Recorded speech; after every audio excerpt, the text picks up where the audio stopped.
Kakadating lang namin dito sa Hong Kong at kasama ko ang aking asawa and then syempre si Joshua. So dito kami nag-stay sa Mongkok para malapit sa mga bilihan at saka sa mga shopping kineme. At dahil unang gabi, pupunta kami sa Central Mongkok, pupunta na kami dito sa bar ni Mama Mocha kasi nandun sila Ate Kyle, sila Ate Precious, sila Bench and then iba pa naming mga friends. Ay nakakita na rin kami ng harana-harana iname.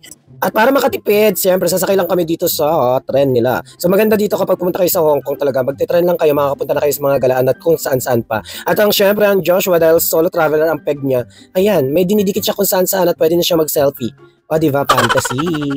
Bumili na rin kami ng Octopus card para tap-tap na lang kami dito sa tren at saka maganda dito sa Octopus card, pwede nyo ipambayad sa 7-Eleven at saka kung saan convenience store.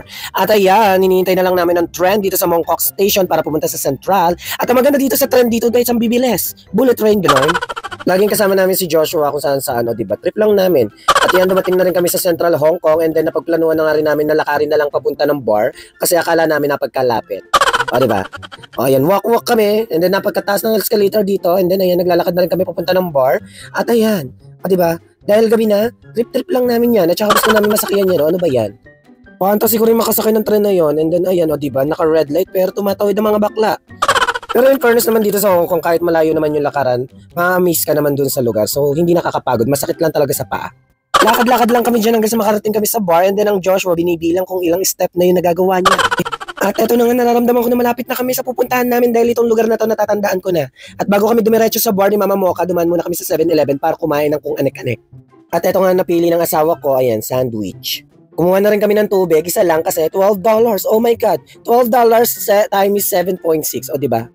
Ginto ang tubig dito sa Hong Kong. Dito na rin namin kinain yan sa daan kasi nga gutom na kami dahil kakadating lang namin dito sa Hong Kong. Ito yung unang kain namin dito sa Hong Kong, sandwich. Dito sa lugar na to talaga napakadaming bar. Ayan, nakikita nyo, ang daming gwapo dyan. At saka naligaw kami. Ayan, inakyat namin to napagkataas na hagdan nito. Nakakaloka ka, Joshua. At finally, dumating na rin kami sa bar ni Mama Mocha dito sa Link Bar. Dito kami mag-show nila, Joshua. Ayan, si Precious Paula Nicole, nagkita-kita kami dito dahil nandito rin sila sa Hong Kong. At kasama rin nila Ate Precious din sila Bench ng Drag Race Philippines Season 3 at saka yung iba nilang kaibigan na sila Jolly at saka sila Solen and then sila Danny Barreto. Ayan, dito sila nag-party sa Link Bar. Oh, so ayan si Jolly, hello, welcome sa Hong Kong. So ayan yung Link Bar guys, dito lang yung makikita sa Central Hong Kong guys. So ayan, at saka nag-perform na rin sila Ate Bench at saka si Ate Precious ng Abracadabra by Lady Gaga, o diba? Nag-enjoy pa? O, di ba? Hataw na hataw ang Ate Bench natin. And then ayan na rin si Ate Precious.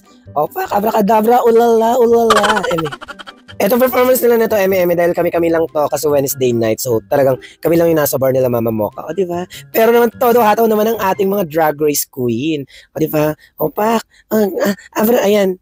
Hindi rin magpapatalo sila Jolly at saka Solen. O, di ba? Nagpa-party, sayaw-sayaw. And then ang ating Joshua Pak, production ng O-Bar. O, di ba? Ang gagaling nila. Sana all. Hindi ko na na-videoan ng buong lahat nung nasa bar sa mga pangyayari kasi nga puro no muna. Dahil nagutom na mga bakla, pumunta na lang kami dito sa McDo at saka kumain. Fantasy namin kumain ng kanin kaso nga lang na wala palang kanin dito ang McDo. Oy. At dahil dyan yun muna. Bye.